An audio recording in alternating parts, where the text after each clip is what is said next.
Yes.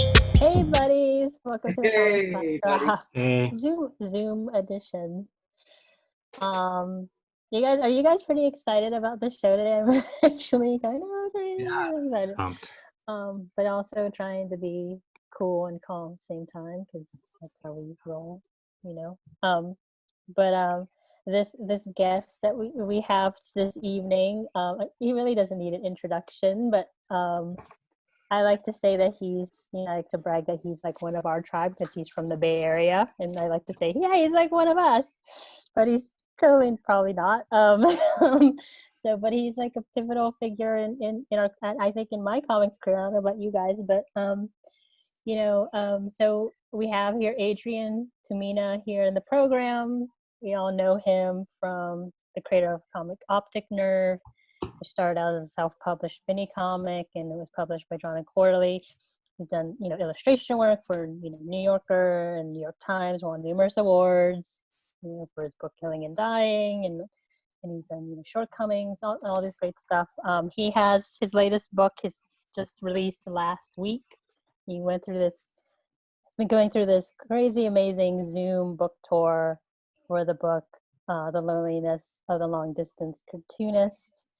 And he would have been traveling around the country, but sadly, because of the whole shelter-in-place COVID, we've been lucky to see him doing these amazing Zooms with all these amazing interviewers like Michael Sheen and Randall Park and everyone else. And now it's us. And now thankful that he's joining this ragtag bunch, the comics Claptrap. So give it up for Adrian Tomine.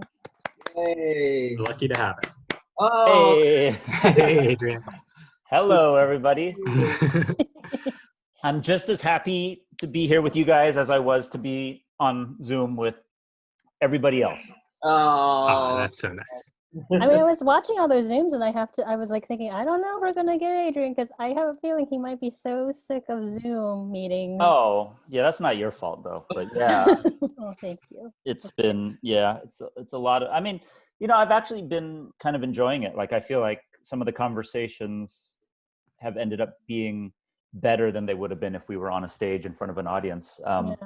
They felt more kind of intimate and relaxed and everything. And I feel like, especially when, you're on stage with another person, you're kind of putting on a show and you're altering your affect based on what you hear back from the audience. And, and it was sort of, I don't know. I don't know if it would be the same for everybody, but for me, I felt like I was able to be more myself in this format than being on a stage and kind of doing a performance or something like that.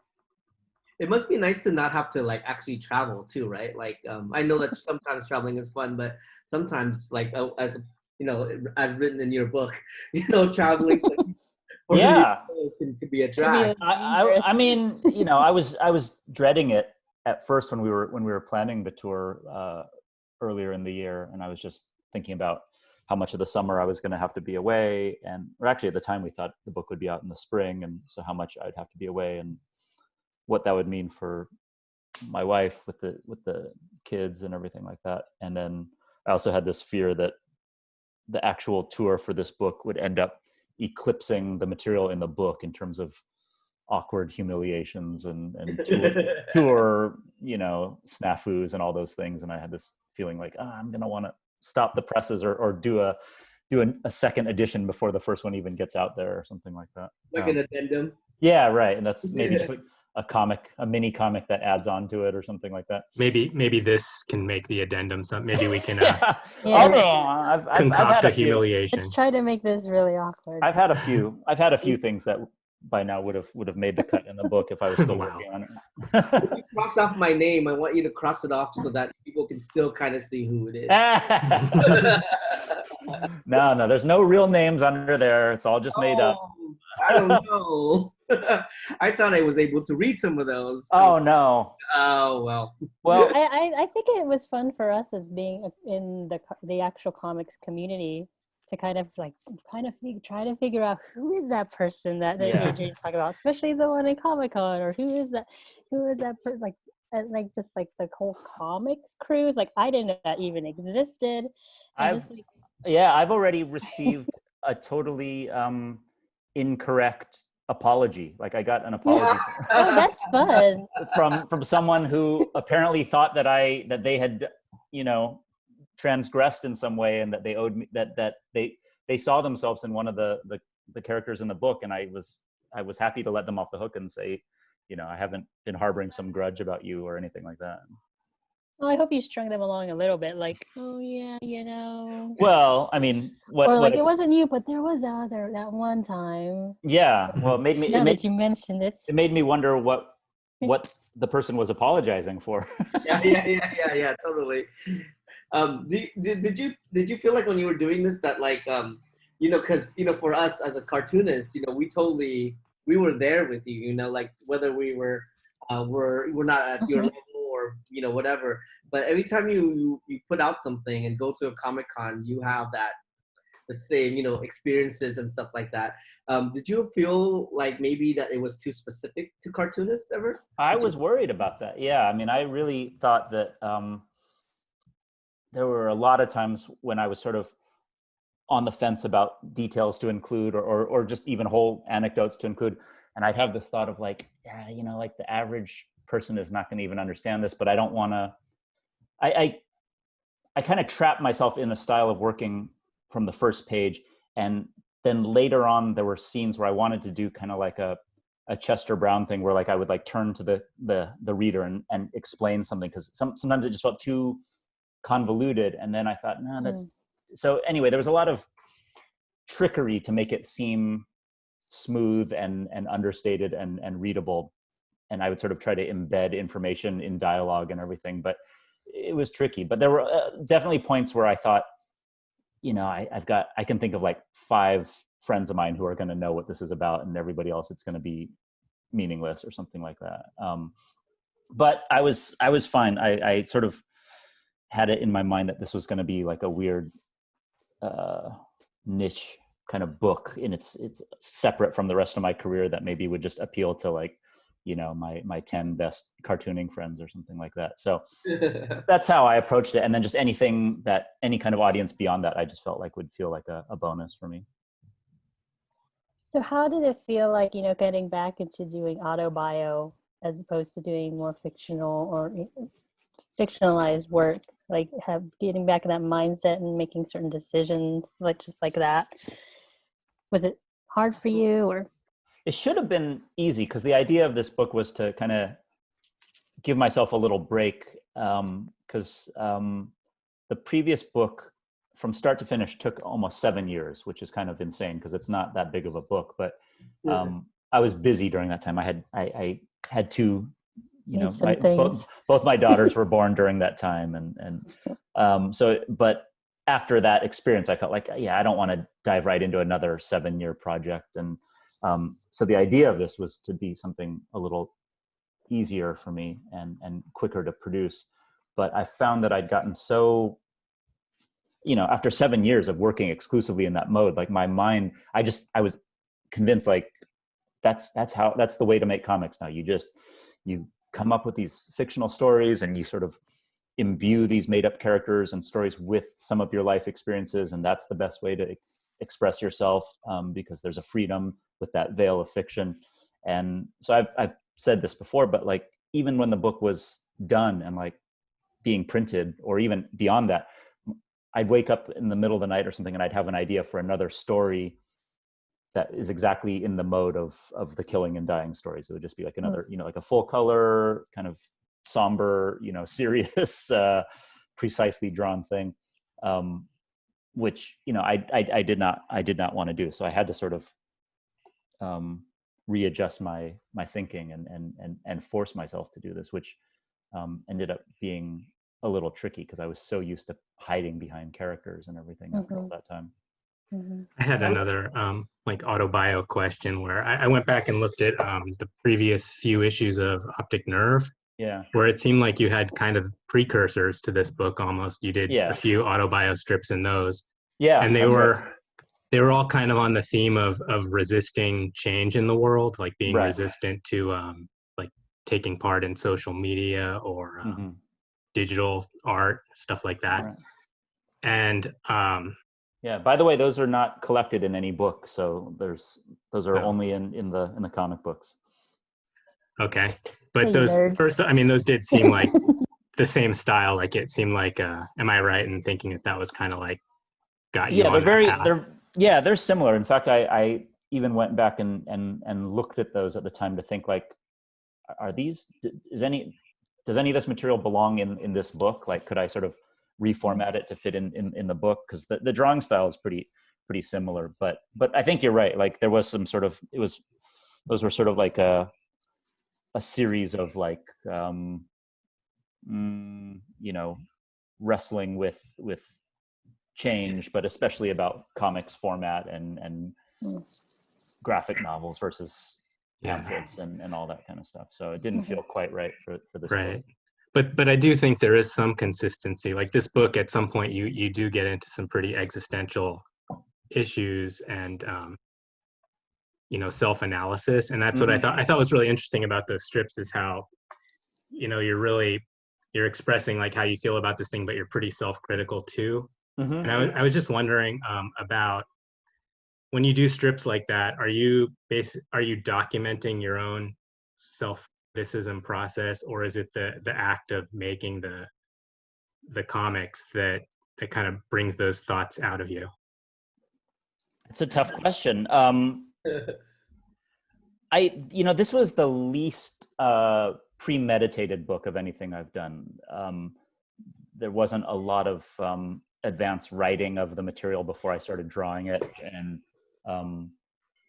not a lot of editing either. So it was the closest I've come to working in sort of a improvisational make it up as you go approach, which is not anywhere close to like the way someone like Chris Ware does it, where he literally is making it up panel by panel. But so I was trying to do some amount of writing and decision making as I drew it. So I think some of that analysis or whatever that you're talking about was coming through, some by design, but a lot subconsciously as the story was unfolding. Like I would have the idea of the actual physical things that occurred, and then more of the thoughts and things like that would occur to me as I was drawing it. I think we've talked in the past how you've kind of changed your process a bit, that because your life, situation, that a lot of it's been using more portable type tools that are easy to deal with. So can you talk more about how that worked itself in the book, and was that big, like a definitive decision on how to draw it that way as opposed to how you normally do it? Yeah, this was definitely my most stripped down set of art supplies. I loved it. It was literally, I'm looking right now, and it was there was one pen that I used for the lettering and one pen that I used for all the drawing, and that's it, which is a big change from a brush and a bunch of different pens, and this one I didn't use rulers or anything to draw the straight lines in the backgrounds or the panel border, so it's just sort of trying to keep a steady hand. So that was liberating and sped up the process quite a bit. I don't know if that would be true for everyone, but for me, stripping down the tools and just loosening up in terms of the style and kind of letting myself off the hook a little bit in terms of the backgrounds. I went from, like, with Killing and Dying, I think an average page took me like between 5 days and a week. And when I was really concentrating exclusively on this book, I was doing a page a day, which is sort of like a huge change for me. I love the art here. I've been a big, I'm not, I promised myself I wouldn't fanboy out too much on you, but like, I've been a huge fan of your comics for a long time. Thank you. But this art is like amazing to me. Like, oh really? Thank you. Your economy of lines. But Sometimes also you just have 3 lines for a face, and it'll look like a face, and it to me, like that part is a great, is amazing, and how you use texture in some of the parts to emphasize, and it's kind of masterful. And I think a lot of it is because you've drawn it so much that this kind of is very instinctual to you. Yeah. But I do want to know, just that you're talking about it, like as a cartoonist, I do want to know those pens that you use. Oh, sure. I'm sure there's a bunch of people out there listening that are drawing comics that are like, cool talk. Sure. Those the pens. Sure. Yeah, I always want to know that stuff too. Although I should say that for me, one of the biggest roadblocks I've had over my career in terms of productivity is this obsession with tools, and the right tools, and expensive tools and expensive paper and all that stuff that I got really hung up on, and freeing myself of that has been really useful. So I don't want to perpetuate that by saying this is the stuff you need to use. Yeah. Not that these tools are very expensive, but that's my preface to answering your question, and which is to say, use whatever it takes to make it look the way you want it, and look good. You don't want to be like how to draw comics the Marvel way. Well, that was one piece of the puzzle for me. I mean, I had that book from an early age, and I would obsess over those Buscema drawings of all the tools and everything. But so for this book, I used a mechanical pencil with blue lead in it to pencil it, and then I did the panel borders and the dialogue balloons and the lettering with a pit marker, just like a felt tip pen that has waterproof ink in it. And then the rest of it, all the artwork was drawn with a Japanese nib. The company's called Tachikawa. And it's, which one is it? It's the school nib. It's called school nib. And I just bought a ton of them from, should I plug the location that I got them from? Do it. Yeah. I'm going to go on the website right now as we're talking. Right, yeah. I always got them from Jet Pens, which is, I think, a Bay Area company. And they don't, for me, they didn't last a long time. Like, I had to sort of get used to, like, I'm used to having the same brush that I've had for 15 years or something like that. So I had to get used to this disposable aspect of like buying a bunch of those pit markers and buying a whole bunch of those Tachikawa nibs, and sometimes in the middle of the page just ripping the nib out and getting a new one, or throwing the pen out and getting a new one. So that took some adjusting, but it's all so much cheaper than other equipment. Like when I was using rapidographs and sable hair brushes and all that stuff, where you had no choice but to clean it and fix it and make it work if you were having problems. Kind of a theme of some of the other cartoonists that we've talked to, that they feel a bit liberated once they get a process down that allows them to draw faster and looser and not worry, not get hung up on materials, like just use whatever pen. Who else has talked about that? I feel like Chuck Forsman talked to us a little bit about that. I don't know, who else have we talked to recently about that? Ebony Flowers, maybe. Yeah. And what size, Adrian, did you do these pages for? Because with the nib and everything. Let me think. I'm trying to remember. Well, I someone who's better at math can figure it out, but I scanned them at 66%. Oh wow! So whatever that means. I think it's bigger. I think a lot of the materials is just our age, right? Like one, we've learned enough to know that like it all reproduces the same, And the second thing, I think we're just so busy. Yeah. You can't sit down at a drawing table and tape the corners.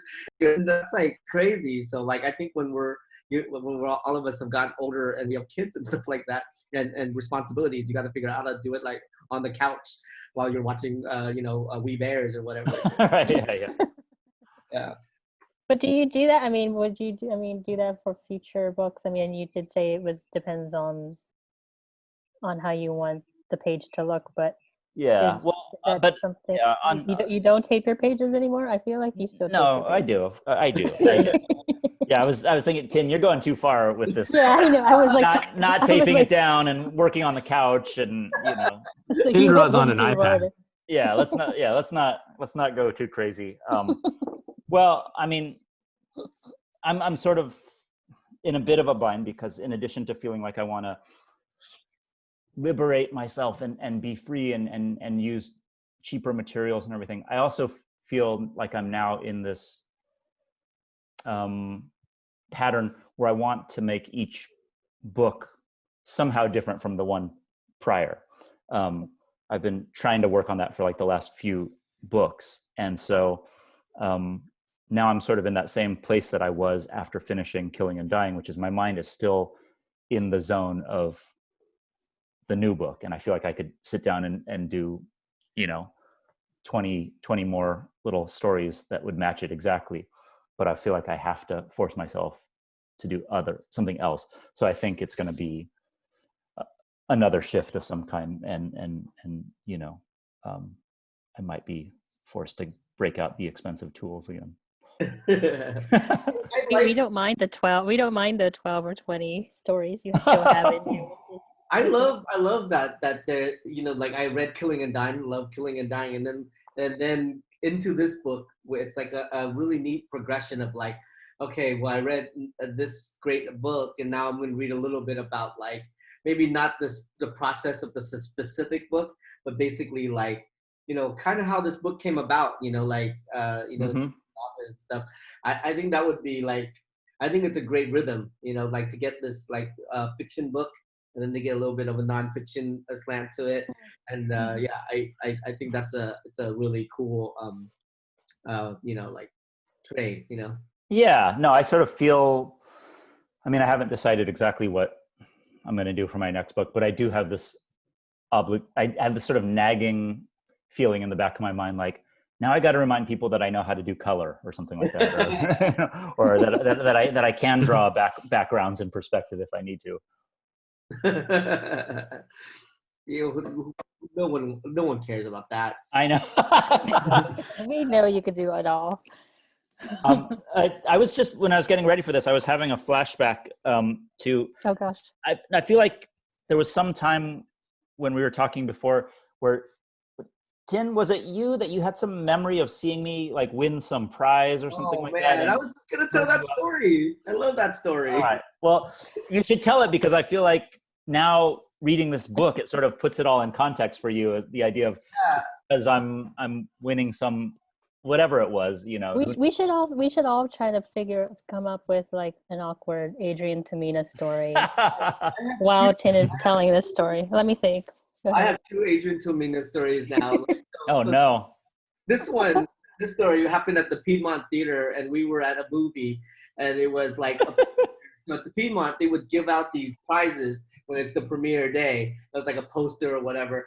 It just happens to be a poster I really wanted or something. What was it? Do you even remember what it was? No, I totally forgot what it was, Yeah. but I was very excited for it. And I was like, I remember sitting there with Lark going, yes, this is mine. The winner is Adrian, and I just remember saying, Adrian Tomine wins everything, because and then at that moment though, like everybody was quiet, so I basically just screamed this. I don't know if you heard it or not. Lark was just like so embarrassed. She was like, "Oh my god," and that's like that was. But then my new story is, I was so excited to get this book that I got into a car accident, and what? I heard that it was out on Tuesday, and so I was like, oh man, it's out, and like the pandemic, I get in my car, I'm like, I'm gonna drive to a bookstore, the Escapist right now and get it. I'm so excited, so I'm driving, and then like I make this illegal U-turn because I'm like super excited to get the book. Oh my god! Like I hit a car. It's not that bad. Everybody. But then I'm like, oh, sorry. And I remember just being like, okay, here's my shirts. Go. I want to go in and get this book. And I go in. And of course, it's a Tuesday, and comic stores you get books on Wednesdays. Right, yeah. And I'm like, oh, yeah, we don't have it yet. I'm like, oh, my God. Oh, yeah. That's my Tamina's story. And that's right. That's right. In the old days of going to stores and everything, that's right. I feel like records came out on Tuesdays and comics came out on Wednesdays. Yeah. I think I'm really excited about this book because I really did think, oh man, it's going to be things I am going to really relate to. Mm-hmm.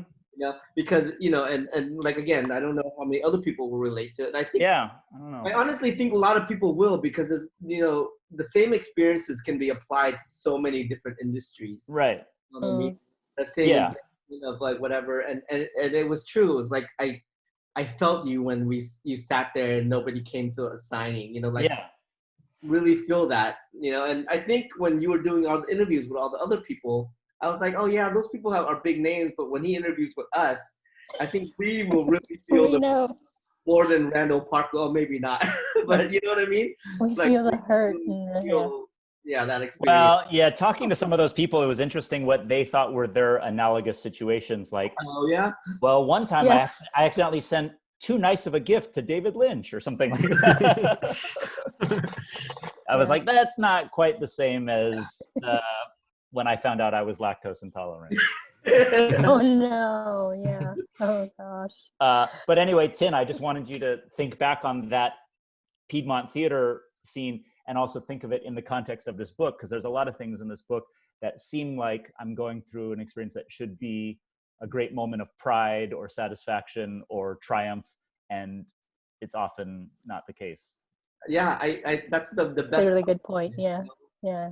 Because even on the outside, if someone was reading this right now, they're like, "Is Adrian just humble bragging?" But then you are so vulnerable in this book to let us know your thoughts. And I would if I drew a book about myself, I would never be the a-hole. I'd be the cool guy. It's hard to do that. Joe Matt does it amazingly, and I think you really did this really great. I mean, that was it wasn't a natural thing. It was sort of a decision I made because,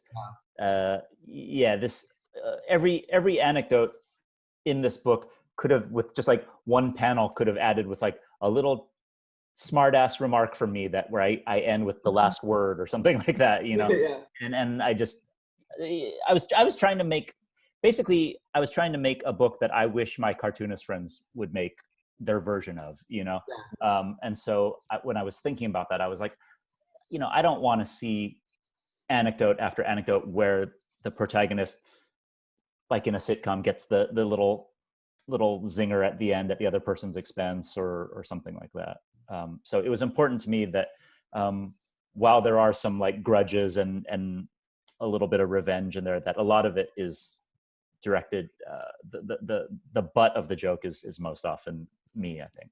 Yeah. And you also directly at a point in the book reflect back on how you've had a very good career, but the parts that stick out to you are these little humiliations and slights and stuff. So it's sort of the point in a way, like. Yeah. Well, when I was thinking about the whole structure of the book, and then when I wrote that part into the book that sort of explained it in a way, I started thinking like, this is going to sound so weird to people, and I think some people might, be put off by it, and it just won't make sense to anyone. But I was listening to a podcast, and it was like two comedians. It was like, I forget who they were now. I think one of them was Conan O'Brien, and then I forget who the other guy was. But they were talking about something similar to this, about how like, oh, sure, I was hosting a late night talk show, but I was just fixated on this one negative review, or and I was just thinking like, okay, so this maybe is not specific to me, but it might be specific to all people, or at least all creative people somehow. I mean, I thought it was a brilliant structural. Like, I think that the structure of the book is just so effective, how the reader, you really get lulled into this rhythm of these stories. And then then it turns it at some point, and it makes it that much more effective, because I don't know, I felt like I was right there, feeling the weight of all of those previous stories along with you. Well, I had a trial run to see if that whole structure would work, because my wife was reading the book as it was coming, as I was finishing it page by page. And I didn't tell her what the plan for the book was. I just sort of would work, and she would just each night look at my desk. And there was one night where she's, like the first couple strips I'd finish, and she'd kind of crack up and ask some questions about it or something. And then I noticed over the months, the laughs kind of started to dwindle a little bit. And then she'd kind of just look. And there was a certain point where I saw she was just like looking at the latest page and just kind of like raising her eyebrows. And I said, "What? Not funny enough? What's what's going on?" And she said, "Well, I know that you told me that this is going to be like 170 pages or something like that. Is it just going to be 170 pages of this over and over again?" And so I was so excited. I was like, "Oh, good. So that's where she's at. That's exactly what I wanted to, almost at whatever page that was. I would want the reader to start flipping, like, I don't know. And then at that moment, then sort of not pull the rug out from under them, but sort of show my hand a little bit. Your wife is my favorite character. Yeah, I was gonna say that too. I was like, she's for sure the hero, because right, because what we never do, all the indignities and humiliations that we feel with these things. It's crazy that you made your wife also feel that, like we never think that that these feelings that we have are gonna pass on to the person that we're with. But I think, like a lot of those scenes, she was made to feel the same way you were, and she had no hand in any of that. Right. Yeah, that's true. That's true. And she doesn't get to control the retelling of it. A lot of these are little stories that maybe I would tell when we were having friends over to dinner or something like that. And she would be more than happy to like jump in and say, no, what actually happened was, and she would be able to sort of correct it, or tell it from her more objective point of view or something like that. So yeah, it must be a little frustrating to see me kind of taking ownership of things that she was as much a part of, and putting my own spin on it. But she's cool with it. Yeah, I have a hunch that she is probably thinking like, I could have told this in a funnier way. Like it's in her genetics, to her Irish Brooklyn background, to sort of be competitive about humor, and sort of like, who's going to get the biggest laugh, and who can tell the same story in the best way or something. So I don't know for sure, but I suspect that there's a little part of her that's thinking like, oh, that time when we went to the sushi restaurant, I've got a better version of it than that. Yeah, it was pretty good. But one of my favorite scenes, and I got the book, and then I read a little bit of it, and like every chapter or scene, I was just always just like, oh no, like, oh gosh, oh gosh, no. And then I put it down because I was had to do some other things, and my husband was reading it, and he was just laughing out loud at certain parts. And the one thing, and it was kind of fun to like figure out which were the parts where we like sharing our laugh out loud moment. Yeah. The one of them that we really loved was the one in the train station. Oh yeah. Well, all parents probably feel some connection to that story. And just when you shouted what you shouted to that woman. Oh yeah. It was, we just thought that was good. The connection I felt to that story was, I'm glad I don't have any kids. Yeah. But I kind of like how you have these, your family as, it's kind of fun to have that person in your life who's not all about, I don't know how much Sarah loves comics or is a part of the whole comics world, but having that one person that's sort of more objective, like more of gives you a different perspective of of how crazy or insane, or like, just like you were saying, like, yeah, I am sort of I've never been in this situation, and I often wonder about these cartooning couples, like where both people in the relationship are kind of in the same business and are fans of the same stuff and are pursuing the same goals and everything like that. I know some people. I can think of several cartoonist friends of mine who think of that as like a dream come true. Like, if only I could find that right person. But to me, it seems terrifying. I don't know. I feel like I need that outside opinion, you know? Right. Yeah, agreed. I was wondering, like we're talking about your kids and stuff like that, and has having kids like force you to see like the time it takes to make comics in a different way? Like you were just saying that, Killing and Dying took you 7 years to make, and in that time, let's say your daughter was 1, and then when you finished, she was 8. Yeah. A huge, like developmentally, that's like huge. Does that force you to be like, whoa, that took a long time to do in a different perspective? Yeah, I think that's the number one thing that has made me, at least for the foreseeable future, never want to do one of these, brilliant, beautiful, ambitious books that win all the awards and become part of the canon. I don't have it in me right now, and I don't want to spend my children's childhood working on something like that. So it might be something that I'll come back to, when they are free of me and they get to leave home and I'm left with my cat or whatever. But right now it just seems, I don't know. There's a few friends and peers that I know who've been in those long, protracted creative processes, and they've all handled it well, and they just sort of keep their nose to the grindstone, and sometimes they'll take a break and do an intermediary book and get something else out in the more short term and then go back to it.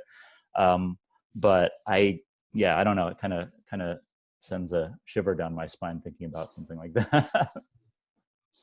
I was looking at the end of the book, and which really got me emotional, like the letter and especially during this time, we're talking about like how is comics, it just seems so meaningless to be like drawing comics at this time, and that there's something bigger and more important, it feels like. But at the end, it just seems like it came back to comics, like you had to do comics. And I'm just curious how this medium, like why is it this powerful medium that you want to come back to, like going back to the drawing table? Yeah, I feel like it's even when I want to the most, it's something that I can't fully get away from. And every time I finish a book, I think for some people finishing a book is just like, it's another, like Michael the Forge, it must just be no big deal. It's like, all right, there's my 4th book of the year done. Let me just get started on the next one. But for me, it feels like this big, massive event. Like, oh, I've worked all these years on this thing and now it's over. And I often go through a long phase of feeling like, I think I'm done. I mostly dodged the bullets one more time. I didn't get destroyed by the critics, and let me just not tempt fate again. And so I always go through that whenever I finish a book. I starting at least with shortcomings. As soon as the book is done, I feel like, oh, let me go get a job at an ad agency or something like that. Just like anything other than what I've been doing for the last few years. But it so far just never seems to last. And lately, the experience that I've been having is, I'll think, okay, I'm going to put comics aside now, and I'm going to try and do screenwriting or prose writing or just anything different, but still kind of creative. And then pretty much anything even slightly different from the working relationship that I have in the world of comics right now ends up feeling so constricted and limited in certain ways, and dependent upon the permission of other people, and dependent upon money from other people, and all these things that often I never even get to the creative process. It's like I spend all this time jumping through hoops to sort of get permission to do the creative work, or usually fail to get permission to do the creative work. And it's always those experiences that remind me about like how cheap and easy it is to make comics, and especially with my amazing working relationship with Drawn and Quarterly, just the freedom that I have to sort of just get to work whenever I'm ready. That's kind of the greatest thing about it, I think. Have you always wanted to stick with comics as a reader too? Like, do you have those same ups and downs as a? Oh yeah. Yeah. Oh yeah. I mean, I have those ups and downs, and also there's different times where it's like there's too much good stuff coming out. I can't even enjoy it because I'm like trying to process all these great comics. And then I feel like there's long stretches where it's just like, God, can someone do something that I'm interested in, and so, yeah, it's most of the cartoonists that I like and have liked throughout my life are still productive, and they're still doing work that's as good as they've ever done. So there's always stuff to keep looking forward to, and there's new artists to discover. But like I said, it does seem to go in weird kind of feast or famine waves. I don't know. Is that true for you guys too, or is there just always something exciting every week at the comic store for you? It's definitely true for me, but I think it has more to do with where I am in my life than which comics are coming out. Like, it's just a matter of like where my, if I'm feeling burned out from focusing too hard on one aspect or something like that. Yeah.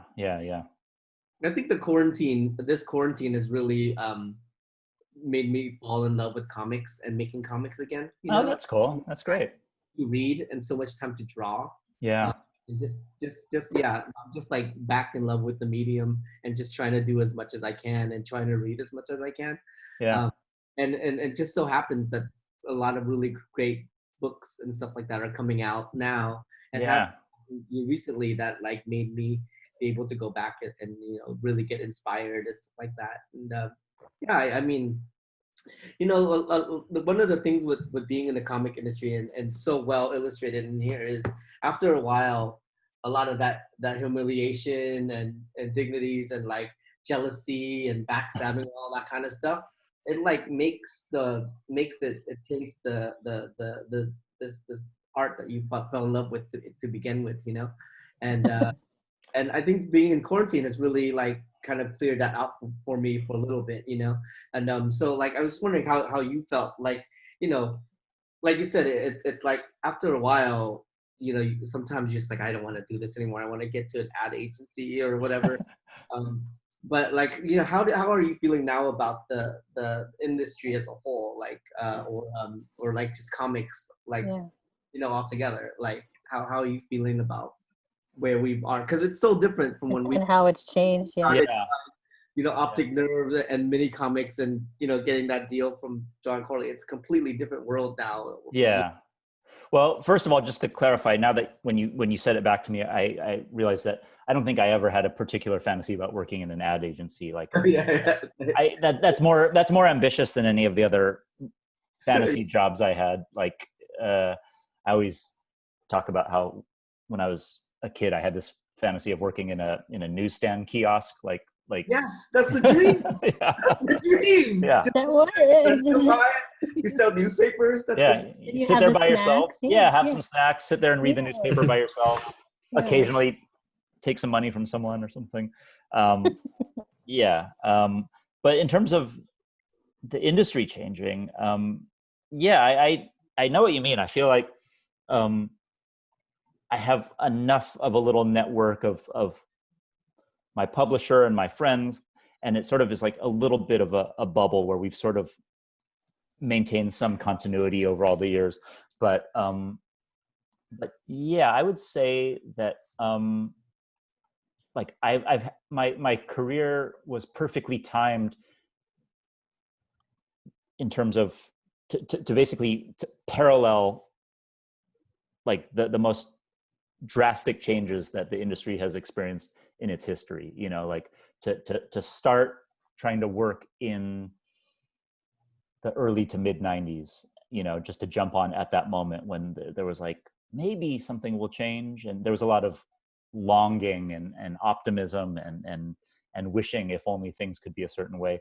And then to then watch almost all of those things come to be and to become the reality, and then to last even beyond that and see what are the ripple effects of that, and how, you know, there's positives and negatives, you know. So it's really been interesting. I feel like it was like I sort of jumped on the train at a perfect time to experience all this evolution, which is really interesting to me. Yeah, I've just now recently started not to hate all the young, amazing cartoonists. You know, been so mad, you know, because their road is a little easier than mine. Yeah. You know, and their talent is just so good that you just get so angry at it, you know. And for you, it must be a little neat because, you know, like say someone like Michael DeForge or somebody that is really good right now that you love, and then probably talk to them and in some way, I mean, not to put on you, but like I'm sure a lot of them say, you know, you were like, you know, like a big inspiration to me at some point, you know. That no, that doesn't happen that much.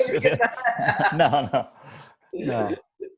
Yeah, I think that's well, I think it's interesting to see the new generation and to finally let go of like my anger for them. You started where, you know, really young, you know, in comics, and now you're like, you know, I think we're all sort of the same age. Mm-hmm. But, you know, we've been talking about it in other episodes about how, you know, oh, we're so old now, even though we're not old, we aren't. But just this feeling of we need to do stuff before like time runs out type of feeling. Do you ever have that? I don't know if you were talking about that when I left, but thinking about where you are now. And I used to feel that, and it's really dropped off for me. And I think I allude to it a little bit in the book, but yeah, I don't know. It's probably a function of getting older. I think there's also the fact that, you know, I've kind of been on the same path for so long. You know, I haven't had a lot of detours. It wasn't like I took a year off and did a superhero comic and then came back to do my own personal work or anything like that. I've literally been kind of on the same cyclical process of making my comics or my books, you know, going back to when I was 16 or something like that. So, you know, combination of those things, and maybe parenthood too, but I don't know. I really don't have that looming sense of, you know, the life deadline, you know, the ultimate deadline or anything like that. You will now. No. I really feel like if this is the last comic I ever do, then I'm pretty happy with the run that I've had. So, you know, I don't know.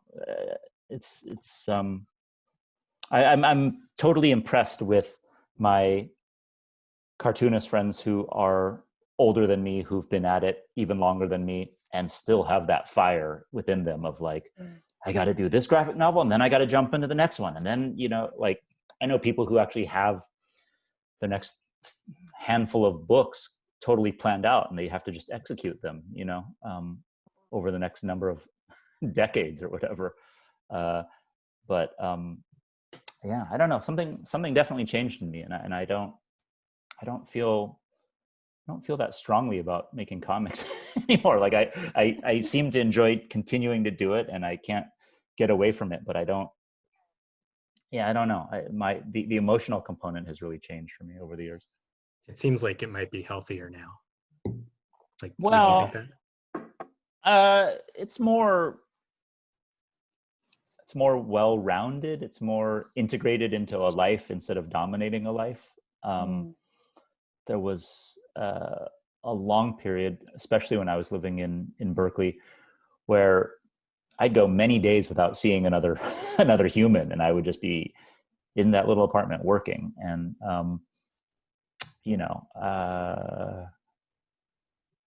the irony is that when I look back on those years, I'm not particularly proud of the work that I produced during that time, but I am sort of regretful of experiences that I didn't have. So young cartoonists try to find a balance. That's what I would say. Can we talk a little bit about Richard Sala? Yeah, we should. Yeah. You are very close to. I think I only met him a couple of times, but he lived.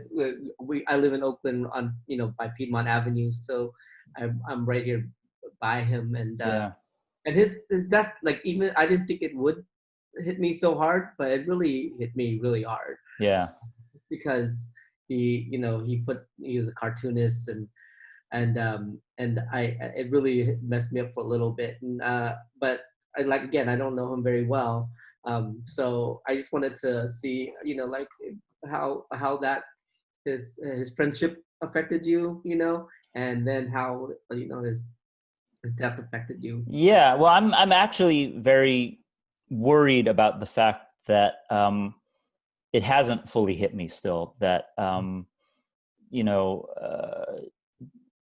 the nature of our relationship in recent years was that I would only see him every 6 months or something like that, because I live here in New York. And so it always felt like we were just picking up where we left off, even though 6 months or a year had passed. And I think I'm still, in the back of my mind, convinced that I'm still on that cycle that I've been on, because I've been doing that for, probably like a decade now, where I would go back around the holidays and I'd see him and, oh yeah, remember what we were talking about last time? Yeah, 6 months ago. Yeah, here's another thing. And so I sort of feel like, if I was living in Berkeley and I was back in our old routine of getting together every week and everything, it would have been more of an immediate blow to me. But I do feel like I'm sort of irrationally convinced that I'm still, going to come back whenever I can, and we'll just go have lunch again. And also the timing was so bizarre that for him to die in the middle of something that, like, maybe the only thing that I can imagine that would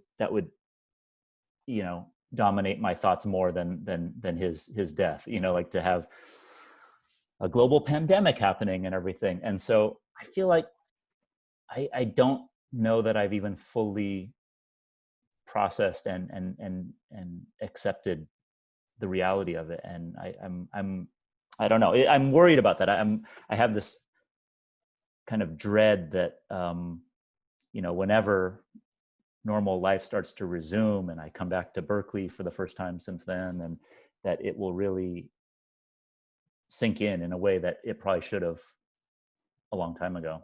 Yeah. Do you have any good stories about, like, the influence he had on you?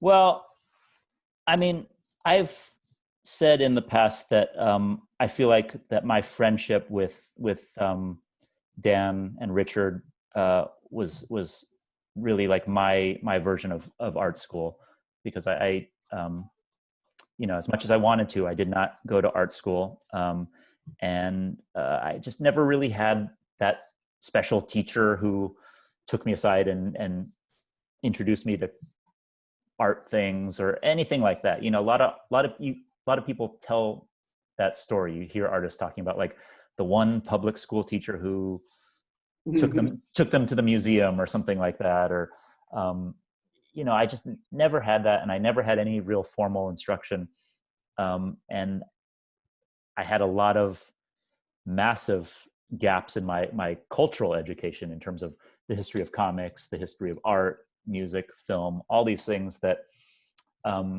other people either taught themselves or were instructed about. But getting to know Dan and Richard and spending so much casual time with them, I think that was really a big component of it. Like, if I have some friends who I only get to see every couple of years at a comics festival, and we run on stage and answer some questions, and maybe we have time to get dinner or something like that. But to not have any of that pressure, and to know that I was going to see those guys at least once a week, if not more, and without any external pressures of having to be anywhere at any specific time or anything like that, but just meeting at Dream Fluff for a donut or something like that, or going to Mama's Royal Cafe or Gilman Grill or any of those places that we hung out at. And it just, I think that allowed a level of connection and kind of random discourse that really ranged much wider than you might have gotten from another kind of relationship. And so for me, that was, it was a profound impact on my life. I mean, I think those are two of the, aside from family, I think those are two of the most important relationships in my life. In terms of influence from Richard, most people would see very little influence on my work based on his work, but I think in a way that Richard would almost take more pride in the way that his influence, I feel, shows up in my life, because he was, as you know, so self-deprecating and so humble and self-effacing about his own work that, in a way, I don't think he would like it if he saw me totally starting to adopt the quirks of his style and me trying to do Richard Sala type stories. But if he knew, and I don't know that he ever did, but if he knew how much I learned from him in terms of, like I was saying, just kind of a cultural education, how to live as an artist, how to be a self-employed person, how to manage a career as an illustrator, all these things. I don't know. I would imagine that maybe that he would feel a greater sense of pride about that than if I drew my own version of his kind of work. That was nice. Thanks. Well, unless you guys have any questions, I have a couple of things I have to ask. Sure. People have asked me. The first has to do with the title. Yeah, I was gonna ask that. Go ahead. Somebody told me that it might be alluding to something about Murakami or something like that, but I'm not quite sure. I forgot what he was talking about. But does it have anything to do with something like that, or is this just a title that you came up with? I think I know what that person was talking about, but that's an unrelated thing. Oh, okay. Let me try and sort it out. All these different things are swimming around in my mind now. I think that person must have been thinking of a Murakami book that was published in English under the title something like What We Talk About When We Talk About Running. Yeah. So that would connect to the running or the runner aspect of the real influence, which was the loneliness of the long distance runner.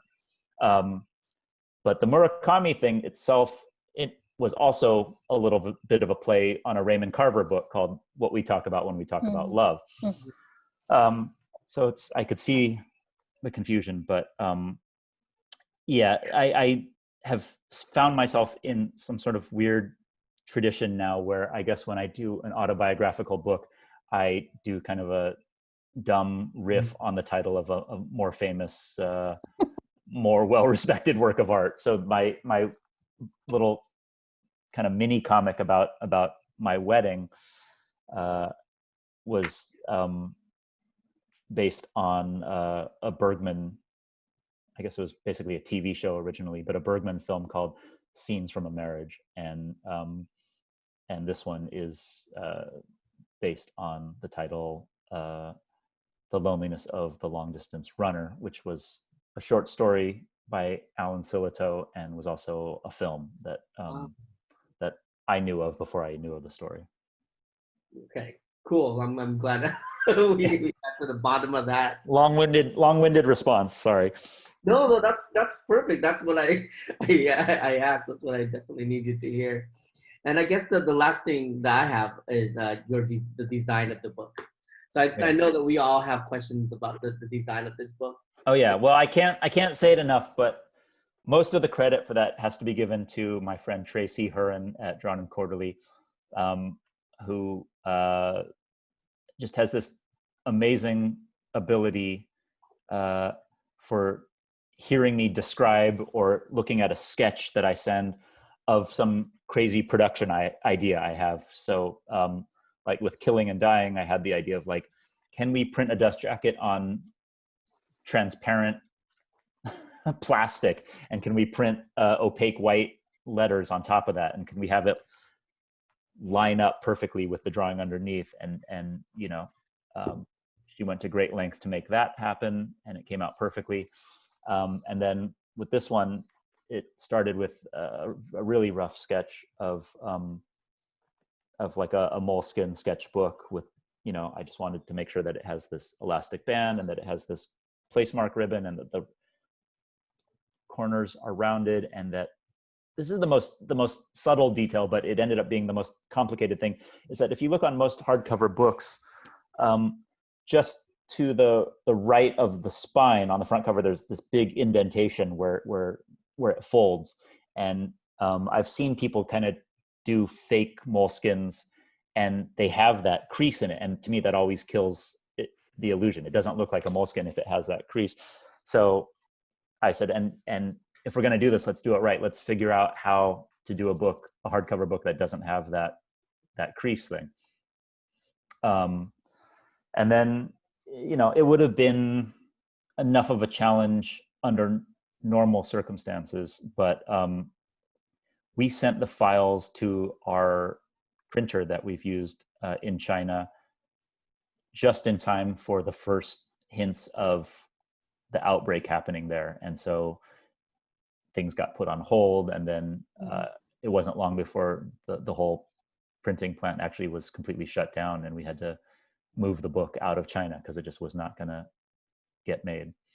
So it basically went around the globe. It was a long process being chased by COVID from country to country. So the fact that in spite of that, and in fact that it was kind of a expensive and complicated production, that Tracy brought it to fruition perfectly is just kind of a miracle to me, and I'll always be grateful to her for her hard work. The most amazing thing to me about the production of this book is the grid, the graph paper. It's drawn on graph paper. The most amazing thing to me is that all the panels are on the line. Oh yeah. Line up. It'd be so annoying as a printer to line up that all the panels have to hit that blue line, you know. Yeah. And yeah, obviously some of them are a little off, but it's like, that's amazing. Like that's a hard detail to get. And I actually noticed, I was like, whoa, it is. Oh, it is. You know. Oh like, yeah. Yeah. A lot of. I'm glad you noticed things like that, because there's a lot of details about the book that involve, like what you're describing, involved a lot of math that I'm not good at all. Like it really does come down to some sort of high school level math education that I've long forgotten. But in terms of, you know, because also the artwork was going to be reduced, and I had to still have it kind of match up with the grid once it's reduced, and all that was definitely complicated. So I'm glad you noticed it. There have been a few other things where like other like foreign publishers or people doing promotional items have tried to put together their own version of it, and what you described they almost never get. It's always just sort of like the lines of the panel just sort of are just randomly placed over a grid or something like that. That's hard to do. Well, this is a beautiful book. For me, it was hard to do. I mean, I do have one question, but we could edit it out. And it was from the Randall Park chat. And I was curious, what is there something that is there a project in the works with him? Or? Yeah, we did mention it a little bit in the video. So yes, we are working on a project together that is so far moving along nicely, but we're still not at a point at which we can announce the details of it. But I'm enjoying working with him a lot, and as you could tell from that video, he's a lot of fun to hang out with. Again, this is the book here, and honestly, it's really it's amazing. It's one of the best things. Thanks. You know, as a fan of yours, I think it's one of the best things, and it was definitely like lived up. Like, you know, a lot of times I'm like, oh, so excited about something, and but it's like that, and it's like something that I've been recommending to everyone, and I think everyone should run out and grab it. Thanks. Yeah, thank you. Really nice. And I do think that it's very relatable, even if you're not a cartoonist. Yeah. That's good to hear. I appreciate that. I appreciate that. And I think it's a book that, it's one of those books you're going to read again and again. Those ones that you just have to keep close. And, a lot of your books are like that. But it's exciting to see that again, especially the autobio. It's really fun. Thanks, guys. That means a lot to me to hear it from fellow cartoonists and from fellow Bay Area people.